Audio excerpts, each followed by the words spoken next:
Hello friends welcome to GK dose. Friends, quiz homework series में हमने मराठा साम्राज्य से संबंधित 3 टॉपिक कवर किया था। पहले में हमने शिवाजी और उनके प्रशासन को देखा था, दूसरे में हमने शिवाजी के उत्तराधिकारियों को देखा था और तीसरे टॉपिक में हम लोगों ने पेशवा को देखा था। फ्रेंड्स, इससे रिलेटेड मराठा साम्राज्य से रिलेटेड हमने तीनों वीडियो यूट्यूब पे अपलोड कर दिया है, आप वहां से उसे देख सकते हैं। तो फ्रेंड्स, अब उन तीनों टॉपिक से रिलेटेड यानी शिवाजी, उनका प्रशासन, उनके उत्तराधिकारी और पेशवा से संबंधित हम जितने भी इम्पोर्टेंट एमसीक्यूज हैं उसको हम आज देखेंगे। तो फ्रेंड्स, इस वीडियो में हम मराठा साम्राज्य, शिवाजी और पेशवा से संबंधित प्रश्न उत्तर को कवर करेंगे। तो चलिए फ्रेंड्स, शुरू करते हैं आज का ये डिस्कशन। फ्रेंड्स, अगर आपको हमारा वीडियो आपके लिए फ़ायदेमंद लगता है तो हमारे चैनल को आप सब्सक्राइब करें, लाइक करें और अपने दोस्तों के साथ शेयर करें और बेल आइकन दबाना ना भूलें फ्रेंड्स, क्योंकि उससे आपको हमारी नोटिफिकेशन मिलती रहेगी। तो चलिए फ्रेंड्स, शुरू करते हैं आज का सेशन। निम्नलिखित में से किस पेशवा के ज़माने में पेशवा पद वंशानुगत हो गया? फ्रेंड्स, इसका आंसर होगा बालाजी विश्वनाथ। बालाजी विश्वनाथ को पेशवा पद पर साहू जी ने नियुक्त किया था 1713 में। ठीक है, इन्हें प्रथम पेशवा माना जाता है और इन्हें मराठों का द्वितीय संस्थापक भी माना जाता है। ठीक है, चलिए अगला प्रश्न देखते हैं। पुरंदर की संधि किस वर्ष हुई थी? इसका आंसर होगा 1665। फ्रेंड्स, ये संधि हुई थी शिवाजी और जय सिंह के बीच। अगला प्रश्न देखते हैं। भारत में मराठा और ब्रिटिश के बीच संघर्ष को जाना जाता है, तो मराठा और ब्रिटिश के बीच संघर्ष को आंग्ल मराठा युद्ध के नाम से जाना जाता है। अगला प्रश्न देखते हैं। निम्नलिखित में से गुरिल्ला युद्ध का पथ प्रदर्शक कौन था? फ्रेंड्स, इसका आंसर होगा शिवाजी। बाद में कई शासकों ने इसे अपनाया भी, इस युद्ध पद्धति को। वैसे फर्स्ट इनको गुरिल्ला युद्ध का पथ प्रदर्शक शिवाजी को माना जाता है। अगला प्रश्न हम देखेंगे। शिवाजी का जन्म कब हुआ था और उन्होंने कब छत्रपति की उपाधि धारण की थी? फ्रेंड्स, इसका आंसर होगा शिवाजी का जन्म 1627 में हुआ था शिवनेर दुर्ग में और उन्होंने छत्रपति की उपाधि 1674 में धारण किया था, जब उनका राज्याभिषेक हुआ था। अगला प्रश्न देखते हैं। निम्नलिखित में से वह कौन सा सेना नायक था जिसे बीजापुर के सुल्तान ने शिवाजी को दबाने के लिए भेजा था?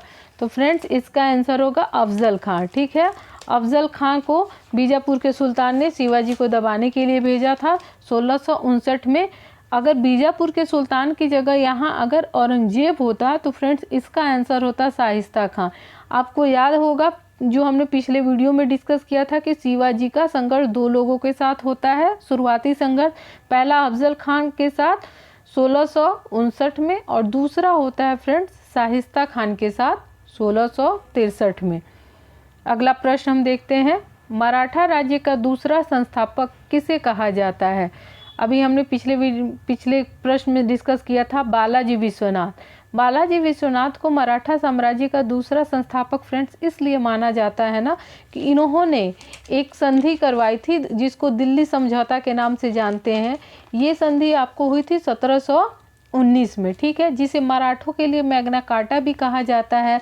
फ्रेंड्स, इस संधि के द्वारा जो मुगल सम्राट था उस वक्त रफ़ी उद दर्जा द्वारा मराठा साम्राज्य या साहू जी को महाराज या शासक के रूप में घोषित किया गया था। तो ये इन्हीं के प्रयास से हुआ था, इसलिए इन्हें मराठा साम्राज्य का दूसरा संस्थापक माना जाता है। अगला प्रश्न हम देखेंगे। शिवाजी की राजधानी कहाँ पड़ती है? इसका आंसर होगा फ्रेंड्स रायगढ़। मराठों के उत्कर्ष का निम्न में से कौन सा कारण सही है? धार्मिक चेतना, भौगोलिक सुरक्षा, राजनीतिक जागृति, उच्च नेतृत्व शक्ति। फ्रेंड्स, इसमें उपरोक्त सभी होगा। इन सभी कारणों से मराठा राज्य का उत्कर्ष होता है। अगला प्रश्न हम देखेंगे। शिवाजी का छत्रपति के रूप में औपचारिक राज्याभिषेक कहाँ हुआ था? तो फ्रेंड्स, इसका आंसर होगा रायगढ़ में। रायगढ़ में कब हुआ था? 1674 में इनका राज्याभिषेक हुआ था। ठीक है, अगला प्रश्न देखते हैं। शिवाजी के गुरु का नाम क्या था? इसका आंसर होगा फ्रेंड्स रामदास। वैसे इनके राजनीतिक गुरु या संरक्षक पूछता है तो कोंडदेव होगा, लेकिन आध्यात्मिक गुरु रामदास होंगे। अगला प्रश्न देखते हैं, अष्टप्रधान नाम की मंत्री परिषद थी। इसका आंसर होगा फ्रेंड्स मराठा प्रशासन में। अगला प्रश्न, शिवाजी ने कब छत्रपति की उपाधि धारण कर अपना राज्याभिषेक करवाया था? हमने अभी ही डिस्कस किया है फ्रेंड। तो इसका आंसर होगा जून 1674 में इनका राज्याभिषेक हुआ और उसी समय इन्होंने छत्रपति की उपाधि धारण की। अगला प्रश्न हम देखते हैं, काशी के किस प्रसिद्ध विद्वान ने शिवाजी का राज्याभिषेक करवाया?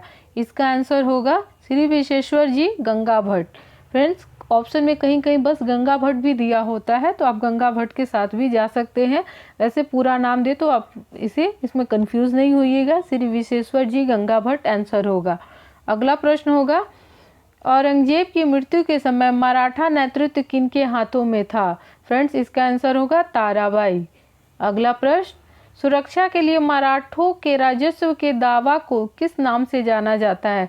तो जो अपने पड़ोसी राज्यों की सुरक्षा के बदले मराठा सरदार राजस्व के रूप में लेते थे उसको हम बोलते हैं चौथ। ठीक है, और सरदेशमुखी फ्रेंड्स याद रखिएगा, सरदेशमुखी मराठा वहाँ से वसूलते थे जहाँ उनका प्रत्यक्ष नियंत्रण होता था। ठीक है, और चौथ वहाँ से वसूलते थे जहाँ वे सुरक्षा का दावा करते थे कि हम आपके राज्य को नहीं लूटेंगे, आपके राज्य की सुरक्षा करेंगे। ठीक है, चलिए चलते हैं अगले प्रश्न पे।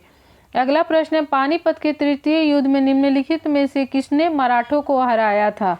तो पानीपत का तृतीय युद्ध में मराठा और अफगान के बीच हुआ था और इसमें मराठों की हार हुई थी। ठीक है, मराठों को अफगानों ने हराया था। और ये पानीपत का तृतीय युद्ध फ्रेंड्स कब हुआ था? तो 1761 में। अहमद शाह अब्दाली था, ये अफगानों का नेतृत्व कर रहा था। इधर से ये थे बाजीराव द्वितीय थे, लेकिन युद्ध का नेतृत्व कर रहे थे सदाशिव राव। अगला प्रश्न हम देखते हैं, शिवाजी के समय में अष्टप्रधान कहा जाता था। फ्रेंड्स इसका आंसर होगा 8 मंत्रियों की एक परिषद को। याद रखिएगा 8 मंत्रियों की एक परिषद थी अष्टप्रधान, ना 8 विद्वानों की सभा नहीं थी। 8 सर्वाधिक बहादुर सैनिकों जो शिवाजी के अंगरक्षक थे ये भी नहीं होगा फ्रेंड्स, इसका आंसर सी होगा। ठीक है, अगला प्रश्न हम देखते हैं, निम्नलिखित को सही काल क्रमानुसार रखें। तो इसमें होगा सबसे पहले शासक कौन बने थे? तो संभाजी, ये शिवाजी के उत्तराधिकारी थे। उसके बाद राजा राम, उसके बाद शिवाजी द्वितीय जो राजा राम के पुत्र थे। उसके बाद छत्रपति साहू जी जो 1707 में मुक्त होते हैं औरंगजेब की कैद से। चलिए अगला प्रश्न देखते हैं, सर-ए-नौबत का अर्थ था सेनापति। अगला प्रश्न देखते हैं, कौन से ब्रिटिश मराठा युद्ध के बाद बाजीराव का पुणे प्रदेश अंग्रेजी राज्य में विलय कर लिया गया? फ्रेंड्स इसका आंसर होगा तृतीय आंग्ल मराठा युद्ध जो 1817-18 में लड़ा गया था। इसके बाद बाजीराव का पुणे प्रदेश अंग्रेजी राज्य में विलय कर लिया गया था। अगला प्रश्न हम देखते हैं, पानीपत के तृतीय युद्ध में मारे जाने वाले 2 महत्वपूर्ण सैन्य सरदार थे। तो इसका आंसर होगा विश्वास राव और सदाशिव राव भाव। इन्होंने ही पानीपत के युद्ध में बढ़ चढ़कर हिस्सा लिया था और अपनी बहादुरी का परिचय दिया था। अगला प्रश्न हम देखते हैं, निम्नलिखित में से किस पेशवा के काल में पानीपत का तृतीय युद्ध लड़ा गया था? पानीपत का तृतीय युद्ध फ्रेंड्स यहाँ आ गया फिर से 1761 में, और किसके समय लड़ा गया था? बालाजी बाजीराव। ठीक है, बालाजी बाजीराव के समय। अगला प्रश्न हम देखेंगे, बाजीराव द्वितीय और अंग्रेजों के बीच बसीन की संधि किस वर्ष हुई थी? बसीन की संधि ठीक है 1802 में हुई थी। अगला प्रश्न है, मुगलों एवं मराठों के बीच 1719 ईस्वी की संधि को रिचर्ड टेम्पल ने मराठा साम्राज्य का मैग्ना कार्टा कहा। यह संधि बालाजी विश्वनाथ, फ्रेंड्स यही बालाजी विश्वनाथ जिसको द्वितीय संस्थापक माना जाता है, ठीक है, प्रथम पेशवा यही थे, और सैयद बंधुओं ने किसके नाम पर की? तो मराठा छत्रपति साहू एवं मुगल बादशाह रफी उद दर्जात। ठीक है, ये 1719 में हुआ था। ठीक है, अगला प्रश्न, अगले प्रश्न पे, द्वितीय आंग्ल मराठा युद्ध 1803 से 1806 एवं तृतीय आंग्ल मराठा युद्ध जो हुआ था, इससे में आप कोई प्रश्न से ही फ्रेंड्स डेट भी याद रखिएगा, और तृतीय आंग्ल मराठा युद्ध 1718 याद रखिएगा। के समय मराठा पेशवा कौन था? तो बाजीराव द्वितीय। ठीक है, अगला प्रश्न देखते हैं, मराठा साम्राज्य का संस्थापक तो शिवाजी। ठीक है। अगला प्रश्न, औरंगजेब की मृत्यु के समय मराठा नेतृत्व किसके हाथों में था? फ्रेंड्स आंसर होगा ताराबाई। अगला प्रश्न, मराठा साम्राज्य का उत्कर्ष 2 चरणों में हुआ, उत्कर्ष का दूसरा चरण कब माना जाता है? इसका आंसर होगा फ्रेंड्स उत्तरवर्ती मुगल काल में। ठीक है, जब साहू जी मुक्त होते हैं औरंगजेब की मृत्यु के बाद और बालाजी विश्वनाथ पेशवा बनते हैं, तब से इसके उत्कर्ष का दूसरा चरण माना जाता है और वहीं से पेशवाओं का शासन शुरू होता है।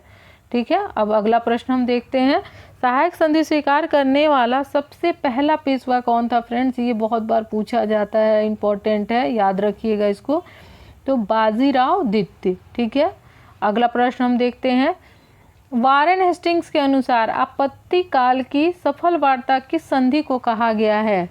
आपत्ति काल की सफल वार्ता तो सालबाई की संधि। फ्रेंड्स याद रखिएगा सालबाई की संधि को। अगला देखते हैं, प्रथम आंग्ल मराठा युद्ध के पश्चात कौन सी संधि हुई थी? तो सालबाई की संधि हुई थी। अगला प्रश्न देखते हैं, सालबाई की संधि के बारे में कौन सा कथन सही नहीं है? यह संधि 17 मई 1782 को अंग्रेजों और मराठों के बीच हुई थी। ठीक है, ये सही है फ्रेंड्स। इस संधि के अनुसार सालसेट, यहाँ लालसेट नहीं होगा, सालसेट होगा, तथा कथा हो गया, यहाँ तथा होगा। ठीक है, तथा भड़ौच को छोड़कर मराठा राज्य के अन्य सभी भूभागों से अंग्रेज अधिकार त्याग देंगे, ये भी सही था। ठीक है, अंग्रेजों ने माधवराव द्वितीय को पेशवा तथा फतेह सिंह गायकवाड़ को बड़ौदा का शासक स्वीकार किया, ये भी सही है।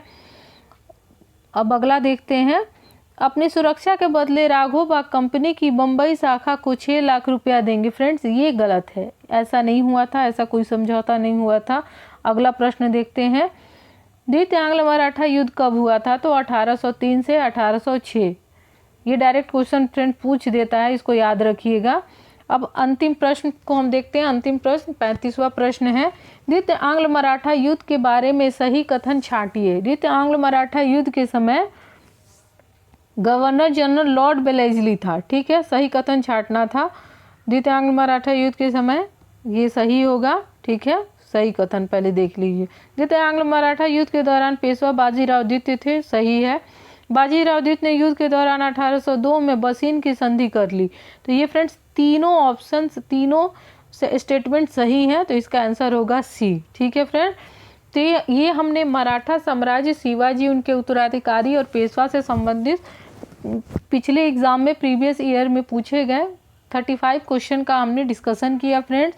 तो इसको आप एक बार ध्यान से ज़रूर देखिएगा और उसको रिवीजन कीजिएगा फ्रेंड्स। फिर हम मिलेंगे अगले वीडियो में नए टॉपिक के साथ।